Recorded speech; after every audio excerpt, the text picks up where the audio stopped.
우리에게 주시는 하나님의 말씀은 사도행전 13장 13절부터 24절까지의 말씀입니다. 사도행전 13장 13절에서 24절까지의 말씀, 오늘 날마다 솟는 샘물 큐티 본문입니다. 신약 성경은 209페이지에 있습니다.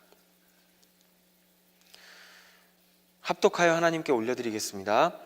바울과 및 동행하는 사람들이 바보에서 배 타고 밤빌리아에 있는 버가에 이르니 요한은 그들에게서 떠나 예루살렘으로 돌아가고 그들은 버가에서 더 나아가 비시디아 안디옥에 이르러 안식일에 회당에 들어가 앉으니라. 율법과 선지자의 글을 읽은 후에 회당장들이 사람을 보내어 물어 이르되 형제들아, 만일 백성을 권할 말이 있거든 말하라 하니 바울이 일어나 손짓하며 말하되 이스라엘 사람들과 및 하나님을 경외하는 사람들아 들으라.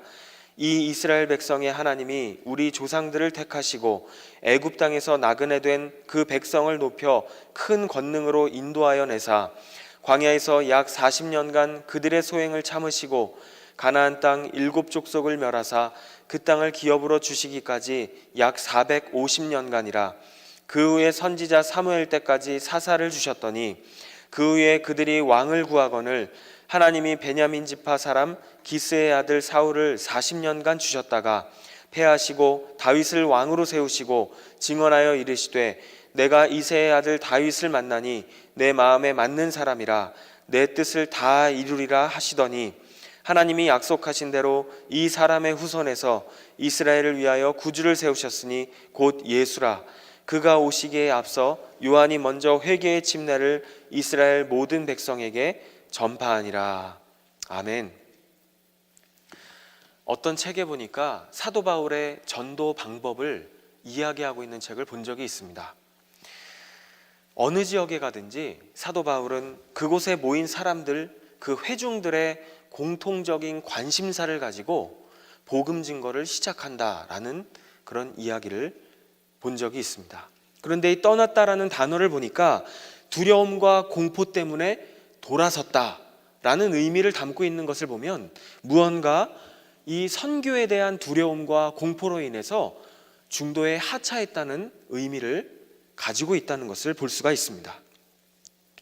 이 마가 요한을 제외한 바울과 선교팀은 오늘 본문 14절에 보니까 버가에서 비시디아 지역에 있는 안디옥이라는 도시에 이르러서 그곳에 있는 회당에 들어갔다고 성경은 증언하고 있습니다. 마침 이날이 안식일이었기 때문에 회당에서는 안식일 행사를 진행 중에 있었습니다. 이 종교 행사가 진행 중에 있는 것이죠. 15절과 16절에 보니까 안식일의 회당에서는 율법을 낭독합니다. 특별히 모세오경고, 그리고 나서 이 회당장들이 그곳에 있었던 바울과 바나바에게, 물론 유대인이죠, 바울과 바나바, 권면의 말을 부탁했을 때 바울이 유대인이었기 때문에 바울이 일어나서 회중들의 주의를 끌기 위해서 손을 들고 그리고 발언하는 장면이 오늘 본문에 등장합니다. 이렇게 시작합니다. 이스라엘의 사람들과 하나님을 경외하는 사람들아 라고 이야기를 합니다. 이스라엘 사람들은 유대인들을 이야기합니다.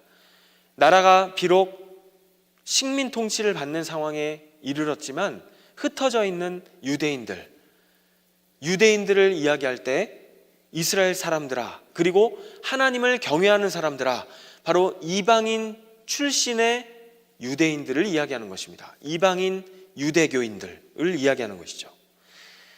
자, 그 사람들을 향해서 16절에 보니까 이렇게 이야기를 하고 있고, 거기에 모인 회중들은 이스라엘의 역사에 대해서 너무나도 잘 알고 있었을 것입니다. 왜냐하면 유대교인들이었기 때문에 이스라엘의 역사에 대해서 잘 알고 있었을 것이죠. 바울은 그곳에 있는 회중들이 어떠한 사람인지를 알고 있었기 때문에 이스라엘의 역사를 가지고 이야기를 시작하는 것을 보게 됩니다. 바로 회중들의 공통의 관심사였던 것입니다.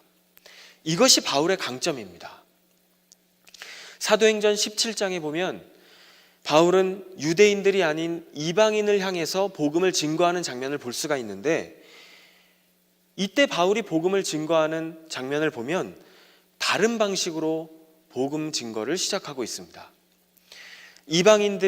거기에 모여있던 이방인들이 어떠한 형태로든 종교를 믿고 있다는 것을 알고 있었기 때문에 그들의 공감을 이끌어낼 수 있는 이 종교적인 이야기를 가지고 그들이 이야기하는 신, 알지 못하는 신에 대해서 이야기를 꺼내면서 복음을 증거하는 사도 바울의 모습을 보게 됩니다. 그런데 이 비시디아 안디옥에 있는 회당에 모인 사람들은 유대인이었기 때문에 이스라엘 민족의 조상인 족장들의 역사를 비롯해서 이집트 400년간의 노예 생활, 그리고 광야에서의 40년 그 세월, 그리고 가나안 땅을 정복하는 10여 년간의 시간, 총 450년간의 시간을 이야기하면서 그 이후에 사사시대를 지나서 그리고 왕정시대를 언급하면서 하나님께서 세우신 초대왕 사울, 왜 그리고 그를 폐하실 수밖에 없었는가, 그리고 왜 다윗을 세우실 수밖에 없었는지를 이야기하며 결국 다윗을 통해서 언약을 맺으시면서 그 언약의 후손으로 예수 그리스도께서 오셨다는 것을 이야기하고 있습니다. 다윗과 맺으셨던 그 언약의 성취가 바로 예수 그리스도라고 이야기를 하고 있는 것입니다.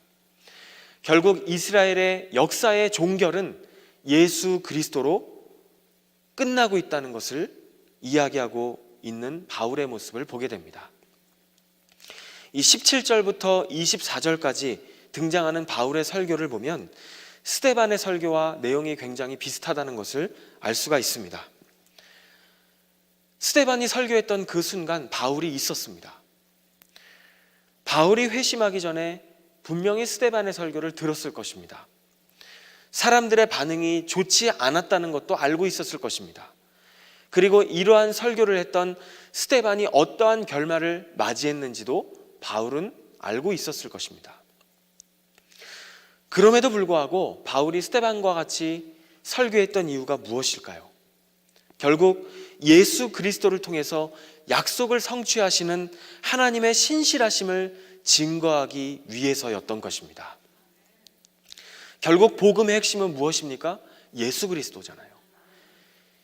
결국 진리이신 예수 그리스도임을 선포하면서 기회를 놓치지 않고 담대하게 복음을 증거하는 바울의 모습을 우리는 본문을 통해 보게 됩니다. 이 회당에서 기회를 놓치지 않고 복음을 전하는 바울의 모습을 보면서 저는 문중경 전도사님이라고 하는 그런 분의 생애를 기록한 천국의 섬 증도라는 책을 읽었던 그 순간이 떠올랐습니다. 지난 여름 특세 때 우리 정태기 목사님께서 한번 말씀해 주신 적이 있습니다. 이 문중경 전도사님, 정말 열정적인 복음 전도자였죠. 참 한이 많았던 여인이었습니다. 이분이 예수 그리스도를 어느 날 영접하고 나서 그때부터는 평생을 복음 증거하는 일에 하나님 앞에 삶을 헌신합니다. 지금의 서울신학대학교를 나와서 이분이 신안군에 있는 전남 신안군이죠. 증도라는 섬에 들어가서 이 섬 저 섬을 돌아다니면서 복음을 전하고 교회를 개척을 하는데 100여 개의 교회를 세우게 됩니다. 기록에 보면 고무신이 9켤레나 다를 정도로 선교의 앞장을 섰다고 이야기하죠. 그리고 그 복음 증거의 열매, 수많은 민족의 지도자들이 정말 많이 세워지는 것을 우리가 역사를 통해 보게 됩니다. 이분의 마지막은 어떻게 기록이 되어 있을까요? 결국 새끼줄에 묶여서 끌려가게 되고 발로 차이고 죽창에 찔리고 그리고 총대로 후려침을 당하면서 뭐라고 이야기합니까? 새끼를 많이 깐 씨암탉이라는 이야기를 듣고 결국 순교하게 됩니다. 그렇게 죄명을 씌우며 죽음을 당하는 그 순간에도 그 문준경 전도사님은 하나님, 이 죄를 저들에게 돌리지 말아달라고 그렇게 기도하면서 순교했던 모습을 기록하고 있습니다. 이분은 신안군에 있는 14개의 읍면을 다니면서 20년 동안 복음을 전했고 주민 2,400명 가운데 정말 많은 분들이 예수를 믿었고 목회자가 160명이 나오고 장로님이 80명이 배출이 되었다라고 이야기합니다. 복음을 전할 기회가 왔을 때 그 기회를 놓치지 않았던 사람, 저는 이분이 떠올랐습니다. 오늘 큐티에 있는 질문을 보면서 짧은 인생이지만 지나온 시간들 가운데 참 많은 기억들이 떠올랐습니다. 내가 준비되어 있지 못해서 주님께서 주신 복음의 기회를 놓친 적이 있었습니까? 하는 질문에서는 지나온 시간들을 가만히 생각해 보면 그동안 스쳐 지나갔던 많은 사람들이 저에게 삶의 목마름에 대한 신호를 많이 보냈었어요. 내가 왜 그때 그 신호를 알아채지 못했을까? 이런저런 이야기를 하면서 결국에는 내가 목이 마르다고 이야기를 하고 있는 것임에도 불구하고 내가 왜 그것을 알아채지 못했을까? 하는 생각이 들었습니다. 그때 내가 정말 이 사람들이 들어야 했던 복음을 전해야 됐는데 왜 그때 나는 복음을 전하려고 하기보다는 세상 사람과 다를 바 없는 모습으로 그 사람을 위로하려고 했을까?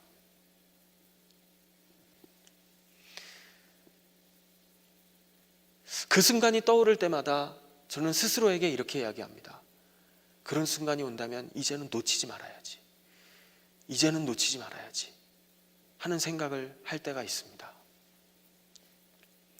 그렇게 오늘 본문을 묵상하면서 가까운 주위의 이웃들을 다시금 돌아보게 됩니다. 지금 우리 집 옆집에 사는 사람은 예수를 믿을까? 그 옆집에 있는 저분은 과연 신앙생활을 할까? 우리 집 건너편에 있는 저 한국분은 예수를 믿을까? 그런 생각을 많이 하게 됩니다.